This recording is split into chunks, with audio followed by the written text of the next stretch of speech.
श्रीमुख वचन सुंदरकांड में है।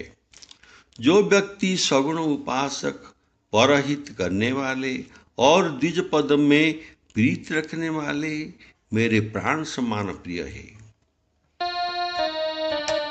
सगुण उपासक परहित निरत नीति दृढ़ प्रेम, सो नर प्राण समान मम जिनके द्विज पद प्रेम, जिनके द्विज पद प्रेम। और भी सुंदरकांड में कहते हैं, निर्मल मन चाहिए प्रभु को रिझाने के लिए। निर्मल मन जन सो मोहि पावा, मोहि कपट छल छिद्र न